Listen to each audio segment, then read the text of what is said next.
নমস্কার বন্ধুরা, আমার নাম রাজাদিত্য দাস।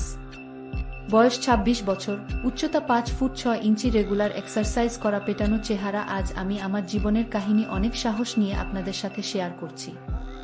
এবার মূল কথায় ফিরে আসি, সেটা হলো আমার মা। আমার মায়ের নাম বলি দাস, বয়স ৪৯ বছর। মা খুব একটা লম্বা না, ৫ ফুট থেকে কিছু কম। মায়ের ওজন খুব বেশি না, ৫৫ কেজি হবে। তবে হালকা চর্বি আছে, সাথে সিজারের কাটা দাগ, যেটা আমার বোনের জন্মের সময় হয়েছিল। আমার বোন মাত্র ২ বছর বেঁচে ছিল। বোন মারা যাওয়ার পর মা বাবা দুজনেই খুব ভেঙে পড়ে। আমি ৫ বছরের ছোট ছেলে ছিলাম, তাই বোন হারানোর কষ্টটা খুব একটা বুঝতে পারিনি। মা বোন জন্ম হওয়ার পর অপারেশন করিয়ে নেয় যাতে আর বাচ্চা না হয়। বোন চলে যাবার পর বাবা খুব দুঃখী হয়ে পড়ে আর খাবারের প্রচুর অনিয়ম করে। এতে বাবার কিডনি খারাপ হয়ে যায়। তার কিডনির অসুখে বাবা মারা যায় আজ থেকে ১৮ বছর আগে। আমি আর বিধবা মাকে সেই থেকে বাড়ির বাকি লোকেদের কাছে অনেক অপমান সহ্য করতে হয়। বাবার পোস্ট অফিসে চাকরি ছিল, ওখান থেকে যে টাকা পায় তাতে আমাদের চলে। মা খুব শিক্ষিত না হওয়াতে বাবার চাকরি না করতে পারে না। ছোট থেকেই পড়াশোনায় ভালো ছিলাম, তাই ২ বছর আগে চাকরি পেয়ে যায় ভালো পোস্টে। ৬ মাস ট্রেনিংয়ের পর কলকাতাতে পোস্টিং হয় আমার মিউনিসিপাল কর্পোরেশনের সহকারী অফিসার হিসেবে। কলেজ লাইফে প্রচুর মেয়েদের সাথে সম্পর্কে জড়াই ও সব কাজে খুব পারদর্শী হয়ে পড়ি। বাবা চলে যাবার পর আমি ও মা একে অপরকে আঁকড়ে ধরে বেঁচে থাকি। বাড়ির বাকি লোকেদের অন্যায় ব্যবহারের পর ও আমার বিধবা মা নিজের মনের জোরে আমাকে ভালোবাসা দিয়ে বড় করে তোলে। আমাদের ভাগে ২টি রুম, সাথে রান্নাঘর ও বাথরুম। ছোটবেলায় মায়ের সাথে ঘুমাতাম, কিন্তু মাধ্যমিক পরীক্ষার পর আলাদা ঘরে ঘুমাতে চাইলে মামা না করে, তাই অন্য ঘরে পড়াশোনা করে রাতে মার সাথে ঘুমাতাম। কলেজে পড়ার সময় পড়া ছাড়াও সব নিয়ে খুব ভাবত। আমার বাড়িতে লুকিয়ে লুকিয়ে ভিডিও দেখতাম আর বাথরুমে হাত দিয়ে। মা আমাকে আদর করত সবসময়, আর আমি আমাকে খুব ভালোবাসতাম ও শ্রদ্ধা করতাম। তবে মাকে কখনো অন্য নজরে দেখিনি। মা বাবা চলে যাবার পরও অন্য কোনো সম্পর্কে জড়াননি। আমাদের মাঝে কোনো তৃতীয় ব্যক্তিকে আনেনি। শুধু আমাকে ভালোবেসে নিজের সব চাহিদা বিসর্জন দিয়ে বেঁচে আছে, তাই মায়ের প্রতি আমি খুবই শ্রদ্ধাশীল। ২২ বছর বয়সে আমি গ্র্যাজুয়েশন পাশ করে আমি কোচিং এ ভর্তি হয়েও সরকারি চাকরির পরীক্ষার জন্য প্রস্তুতি নিতে শুরু করি। ধীরে ধীরে বান্ধবীদের সাথেও সব কাজ করতাম, সেটা আস্তে আস্তে বন্ধ হয়ে যায়। তাই হাত দিয়ে কাজ সারতে থাকি। ইতিমধ্যে মা সুগার ধরা পড়ে, তাই মার যত্ন ও পড়াশোনা নিয়ে খুব ব্যস্ত হয়ে পড়ি। কারণ একটা ভালো চাকরি পেয়ে মুখে হাসি ফোটানো আমার একমাত্র লক্ষ্য হয়ে দাঁড়ায়। আমার চেষ্টা সফলও হয়। আমি চাকরি পেয়ে যাই, এতে মার চোখে আনন্দের জল চলে আসে। আমি চাকরি ট্রেনিংয়ের জন্য বাইরে যাই। ট্রেনিং শেষ হলে কলকাতাতে পোস্টিং পাই, তাই কলকাতা যাবার সিদ্ধান্ত নিই। কারণ আমি ভেবেছিলাম আগে চাকরিতে স্থিত হয়ে তারপর মাকে নিজের কাছে নিয়ে যাব। মা রাজি না হলেও আমি জোর করে একা কলকাতা চলে আসি আর এক বেডরুম, বাথরুম আর কিচেনের একটা ফ্ল্যাট ভাড়া নিই। নতুন চাকরির কাজের চাপে নিজের যত্ন নেওয়ার কথা কি ভুলে যায়। সারাদিন অফিস, বাড়ি ফিরে হোটেলের খাওয়া দাওয়া করি আর অভ্যাসবশত রেগুলার ভিডিও দেখি আর হাত দিয়ে কাজ সারা আর সিগারেট টানা বাজে অভ্যাস শুরু করি। এতে হিতে বিপরীত হয় আর আমার টাইফয়েড হয়ে যায়, খুব অসুস্থ হয়ে পড়ি। তখন মা খুব ভয় পেয়ে যায় আর মামাকে সাথে করে নিয়ে কলকাতাতে চলে আসে আমার সাথে একবারে থাকার জন্য। টাইফয়েডের ইনফেকশন কমে আসছে, মামা চলে যায়। মামা চলে যাবার পরে মা সারাদিন আমার যত্ন করে আমাকে খাইয়ে দেয়। আমার সব কাজ করে স্নান করিয়ে দিতে চাইলে আমি রাজি না হওয়াতে মা আমাকে বাথরুমে ধরে ধরে নিয়ে যায় আর দরজার বাইরে দাঁড়িয়ে থাকে। এভাবে আস্তে আস্তে সুস্থ হতে থাকি। ডাক্তার আরও কিছুদিন বেড রেস্ট নিতে বলে। এদিকে মা থাকাতে অনেকদিন ভিডিও দেখতে পারছি না, তাই ছটফট করছি চালায়।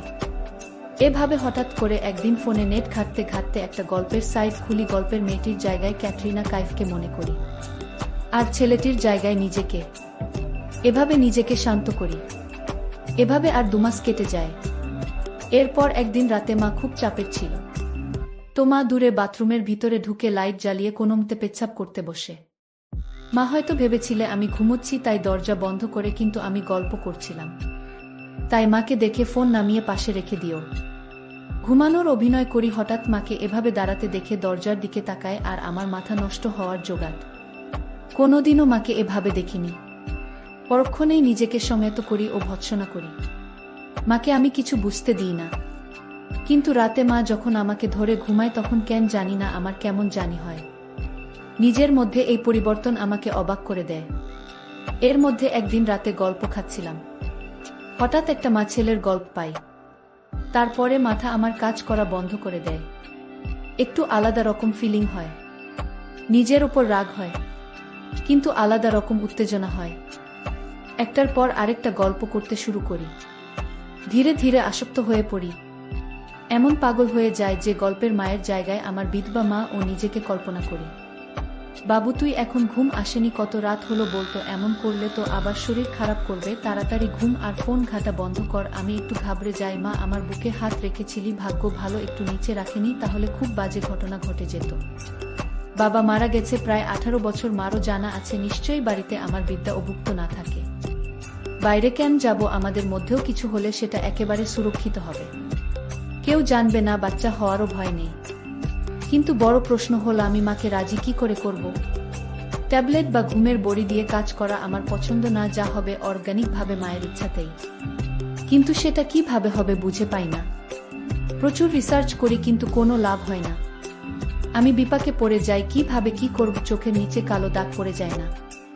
শুধু জিজ্ঞেস করে বাবু তোর কি হয়েছে, কিন্তু আমি কিছু বলতে পারি না। আমার জন্মদিনের দিন মা নিজের মতো করে আয়োজন করে আমরা আনন্দ করি। এরপর মা আমাকে বলে জন্মদিনে কি উপহার নিবি বাবু। আমি তখন বলি মা তুমি সুখী থাকবে, খুশি থাকবে, তোমাকে ভালো যেন রাখতে পারি সেই আশীর্বাদটা দাও। মা বলে তুই আমার খুব ভালো ছেলে, আমার স্বপ্নগুলো পূরণ করছিস, আমি খুব খুশি। এই কথা বলে মা কপালে আর গালে একটা হামি দেয়, আমিও একটা হামি দিই। এরপর মা বলে বাবু একটা সত্যি কথা বলতো, রাতে ঘুম আসে না, কোনো চেহারাটা তো কেমন হয়ে যাচ্ছে, আমার থেকে কি করছিস। আমি বলি কিছু কথা আছে, সেটা তোমাকে বলা যাবে না। এই ঘটনার দুদিন পর রবিবার দুপুরে মাঝখান থেকে বের হয়। আমি শুয়ে শুয়ে টিভি দেখছিলাম, হঠাৎ দেখি মাথা হালকা পিছলে যায় আর মা আলনা ধরে নিজেকে সামলানোর চেষ্টা করে। এই ধস্তাধস্তিতে মা এক সেট হয়ে যায় আর এই অবস্থায় আমি দেখে ফেলি। মা খুব লজ্জা পেয়ে যায়। আর যখন দেখি আমি তাকে দেখছি তখন মা আমাকে বলল বাবু ওদিকে তাকাও, আমার লজ্জা লাগছে। সাথে সাথে সারা দিয়ে ঢেকে নীল আর একটা নাইটি নিয়ে দৌড়ে বাথরুমে চলে গেল। মা অনেকক্ষণ হলো বাথরুম থেকে বেরোচ্ছে না দেখে আমি মাকে দেখতে থাকলাম, কিন্তু মা দরজা খুলছে না। অনেক জোরাজুরির পর মা দরজা খুল, কিন্তু মায়ের মুখ গম্ভীর। আমি মাকে বললাম কি হল তোমার মা। উত্তরে মা বলল বাবু খুব বাজে ব্যাপার ঘটে গেল, এখন আমি তোর সামনে স্বাভাবিকভাবে থাক। মা আমার হাত ধরে বলল বাবু তুই আমার সব দেখে ফেলেছিস। উত্তরে আমি একটু ইতস্তত হয়ে বলি হ্যাঁ মা, সব কিছু দেখে ফেলেছি। মা মাথায় হাত দিল আর বলল খুব খারাপ হল জিনিসটা। আমি বলি না, এটা অতটাও বড় ব্যাপার না। তখন মা বলে কি বলছিস, আমার সব দেখে ফেলি আর বলছিস কোনো ব্যাপার না। উত্তরে বললাম না, অত ভাবছো কেন, তুমি বাইরের কোনো তৃতীয় ব্যক্তি, তোমাকে দেখিনি, আমি তো তোমারই অংশ। আমি দেখেছি তুমি নিজের ইচ্ছেতে তো আমাকে সব দেখাওনি, ভুল করে হয়ে গেছে। নিজের ইচ্ছেতে দেখালে আলাদা ব্যাপার ছিল। আর তুমিও তো আমাকে কত এক্সিট অবস্থায় দেখেছ, তাহলে কি আমি লজ্জা করে বসে থাক, ঘরে চলো। এটা শুনে মা বলছে বাবু সে তো ছোট থাকতে দেখেছি, এখন তো কত বড় হয়ে গেছিস। আর আরেকটা কথা, নিজের ইচ্ছেতে যদি আমাকে দেখে ফেলতেই তখন কি আমাকে খারাপ ভাবতে। আমি রেগে গিয়ে বললাম আগে শীতের পোশাক পরো, আমার খিদে পেয়েছে, একসাথে খাবো, তারপর আমি একটু বাইরে যাব। আমি স্নান করে আসি, তুমি পুজো দিয়ে নাও। আমি বাথরুমে গেলাম আর হাতের কাজ সেরে নিলাম। আমার মাথা ঘুরে গেল। আমি তাড়াতাড়ি সব পরিষ্কার করে স্নান করতে লাগলাম। আমাকে নিয়ে ভাবতে লাগলাম যেভাবেই হোক মায়ের সাথে কাজটা করতে হবে। আমি হালকা হালকা ইশারা দেবে আমাকে, এই ভেবে স্নান করে বেরিয়ে দেখি মা খাবার রেডি করে ডাইনি নিয়ে বসে আছে। আমি চুল আঁচড়ে বড়ি পয়লা গিয়ে খেতে বসলাম আর চোখে মাকে দেখছি মা নিচু হয়ে খাচ্ছে। দেখে আমি বললাম মা কি হয়েছে তোমার, যা হয়েছে সেটা ভুলে যাও তো। মা বলছে বাবু আমি ভুলতে পারছি না, খুব লজ্জা লাগছে। এই কথা শুনে আমি নিজের রাগ সামলে নিয়ে বলি মা আমি কি করলে তোমার এই লজ্জা কাটবে, তুমি বল তো। মা বলে আমি কিছু জানি না রে বাবা। আমি এবার বলি ঠিক আছে, তোমার এই গুণটা মুখ আমার দেখতে ভালো লাগে না, তুমি ছাড়া আমার আর কেউ নেই। আমি তোমার সামনে এক সেট হয়ে যাব, তুমি দেখে নিও, তাহলে তোমার লজ্জা যদি কাটে। আর মা তুমি পোশাক পরেও যতটা সুন্দরী, পোশাক ছাড়াও ততটা সুন্দরী। এটা শুনে মা একটু থমকে গেল। তখন আমি মাকে বলি আমি আর তার দিকে বাড়ি ফিরে আসি, তারপর সব কথা হবে। আমি বেরিয়ে আমার এক বন্ধুর সাথে আড্ডা দিতে চাই, কিন্তু মন লাগছে না। তাই 6টার দিকেই বাড়ি ফিরে আসি। মা আমাকে আসতে দেখে বলে, এত তাড়াতাড়ি চলে এলে যে? আমি বলি, তুমি এমন গোমরা হয়ে বসে থাকবে আর আমি বাইরে আড্ডা দিব, সেটা হয় না।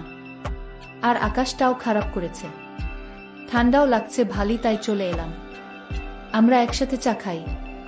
তারপর মাকে বলি, এবার তুমি আমাকে খুলে বল কি হয়েছে তোমার। তো মা বলে, তুই আমার সব দেখলি তো বাবা ছাড়া, আর কেউ আমাকে দেখেনি। আজ তুই দেখলি কেমন লাগছে, তোর সামনে আসতে লজ্জা লাগছে। খুব ভালো ছিলাম, যে কোনো অভাব ছিল না, কিন্তু কি জানি কি হচ্ছে। তখন আমি রেগে যাই আর বলি, তোমাকে পুরোপুরি এক সেট প্রথম দেখেছি হয়তো, কিন্তু তোমার প্রায় প্রতিটি অঙ্গ আমি দেখেছি, যখন তুমি রাতে বাথরুম যেতে দরজা বন্ধ না করে। না, এটা শুনে একটু হয়ে যায়। এরপর আবার আমি বলি, এই মাঝ বয়সেও এত মেনটেন করে রেখেছ। পেটের ছেলে দেখেছে, তাতেও লজ্জা। জিজ্ঞেস করতে না আমি কেন ঘুমাই না? সেটার উত্তর হল, রাতে ঘুম আসে না। 26 বছর বয়সে যে জ্বালা হয়, সব ছেলে ঠিক তেমনি জ্বালা আমার, কাউকে বলতে পারি না। তাই ভালোবাসার অভাবে আমার এই অবস্থা। মা তখন বলে, নিজেকে সংযত করার অন্য একটি উপায় আছে, সেটা করে একটু আরাম পাবে, কিন্তু শরীরকে এভাবে কষ্ট দিস না বাবা। তখন আমি বলি, মা আমার কষ্টের পরিমাণ অনেক, তাই তোমাকে বললাম, সন্তানের কষ্ট মা ছাড়া আর কেউ বুঝবে না। মা বলে, আমি জানি সোনা, একটা কথা বলি, আমিও তো নিজের চাহিদা ভুলে তোর জন্য বেঁচে আছি। তুই নিজে কষ্ট পেলে আমারও কষ্ট হয়। বাবা আমাকে একটু সুখ যে বাবা। আমি তখন বলি, তোমাকে সুখী করা আমার একমাত্র উদ্দেশ্য। আজকে রান্না করতে হবে না, বাইরে থেকে খাবার অর্ডার করছি। কাল তো ছুটি, কালকে বাড়িতে আছি, তাই হালকা খাওয়া যাবে না। এবার বলে, বাবু এটা বুঝিস, আমার ছেলে মাঝে আমি কোনোদিনও কাউকে আনিনি। তুইও আমাকে একটু সুখ দিস, তাহলে হবে। আমি বলি, তোমার জন্য আমি সব করতে পারি। যেমন তোমার লজ্জা ভাবটা আগে কাটাই বলে বাথরুম গিয়ে হাত পা ধুই, আর সব বাইরের জামাকাপড় ছেড়ে এক সেট হয়ে বাইরে বের হই। মা চা খাচ্ছিল, আমাকে এই অবস্থায় দেখে চমকে যায়, আর মার হাত থেকে কাপ নিচে পড়ে যায়। মা বলে উঠে, বাবু এ কি অবস্থা তোর? কেন এমনটা করলে? আমি ওই অবস্থায় মায়ের সামনে গেলাম আর মাকে বললাম, তোমার লজ্জা কাটানোর জন্য আর কোনো উপায় ছিল না। তুমি তো নিজের ইচ্ছেতে সব কিছু দেখাননি, তাও লজ্জা পাচ্ছ। আমি নিজের ইচ্ছেতে তোমাকে সব দেখলাম, কিন্তু দেখো মা, আমার একটুও লজ্জা করছে না। তোমার লজ্জা আশা করি এবার কেটে যাবে। আমরা একে অপরের পরিপূরক, আমাদের মাঝে কেউ আসবে না। তোমার সব কষ্ট আমি দূর করব। এইভাবে মনে হয়ে থাকবে, আমি সেটা দেখতে পারছিলাম না। মা আমার কথাগুলো শুনছিল, এক দৃষ্টিতে আমাকে দেখছিল। তারপর মা বলল, কাপড় পরে অশব্দ ছেলে, ঠান্ডা লেগে যাবে। আর লজ্জা করব না বলে দাঁড়াল, আর একটা হামি দিল, আর রান্নাঘরে চলে গেল। নিজেকে আয়নাতে একবার দেখলাম আর ভাবলাম, চেহারাটা বেশ আমার। আমি এবার পোশাক পরে নিলাম। ইতিমধ্যে খাবার চলে আসলে আমরা তাড়াতাড়ি খেয়ে নিলাম। বাইরে ঝড় বৃষ্টি শুরু হল, লোডশেডিং হয়ে গেল।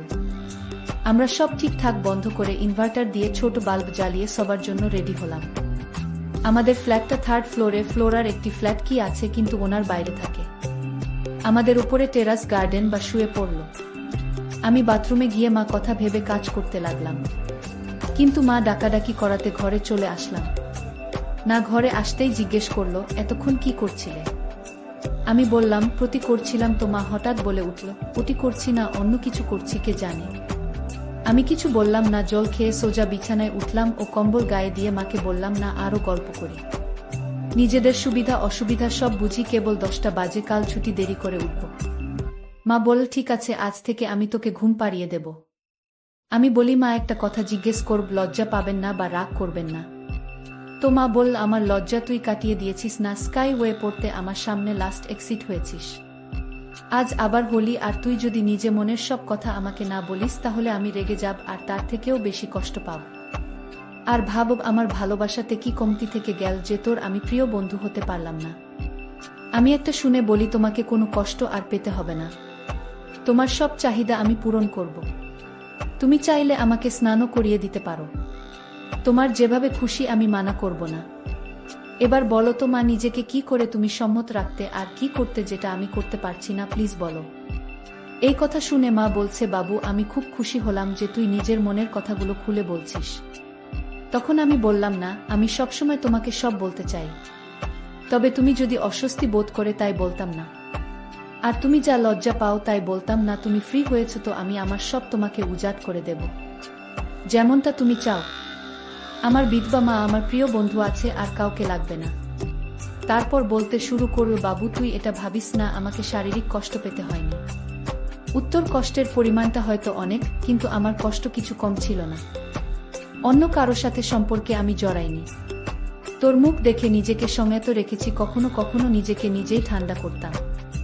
বাস আর কিছু না, জানতাম এটা শরীরের জন্য ঠিক না, কিন্তু আমার আর কিছু করার ছিল না। তোর জন্য সব কিছু বিসর্জন দিয়েছি বাবু, আমাকে এবার একটু সুখের মুখ দেখাস।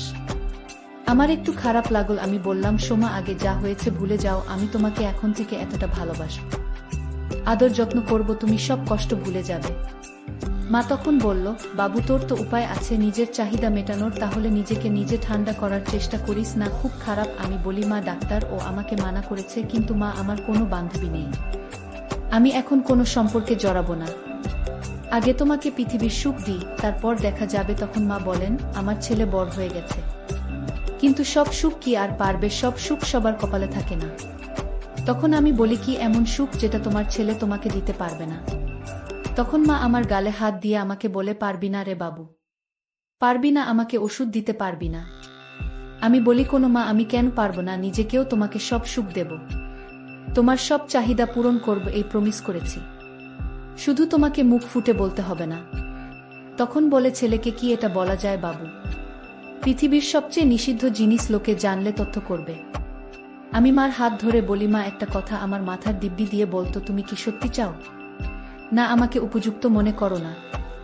আমাদের দুজনের এই জীবন, এই একাকী জীবন, আমাদের মাঝে কেউ কোনো দিন আসেনি, আসবেও না। আমার জন্য সব বিসর্জন দিয়েছিলে, আমার জন্য সব ফিরে পাবে। তুমি নিজেই বললে তোমার ছেলে বড় হয়েছে আর আমরা বেস্ট ফ্রেন্ড, তাহলে কি মা আমি? মা কান্না করে উঠল আর বলল, দূর থেকে উপযুক্ত আর কেউ না রে বাবু, শুধু আমার মাতৃত্ব বোধ আমাকে আটকাচ্ছে। আমি তখন বলি, আমি কিছু কথা বলবো, তাহলে তোমার মাতৃত্ববোধ আরও জেগে উঠবে, কিন্তু সেটা আমাকে আপন করার দিকে। মা তুমি কি জানো, আমি শরীর খারাপের সময় ইন্টারনেট থেকে গল্প করতাম আর নিজেকে ঠান্ডা করতাম। গল্প পরে হঠাৎ তোমার আমার কথা মনে পড়ে যায়, আর খুব গরম হয়ে যায়। মনের চাহিদা তোমাকে পাবার চাহিদাতে পরিবর্তন হয়, কিন্তু কোনো পথ খোলা না থেকে খুব কষ্ট পাই। ডাক্তার দেখাই, সেটা তো তুমি জানোই না। মা তোমার ছেলে বেড়াজালে জড়িয়ে পড়েছে, আমি খুব কষ্ট পাচ্ছি না, আমাকে বাঁচাও।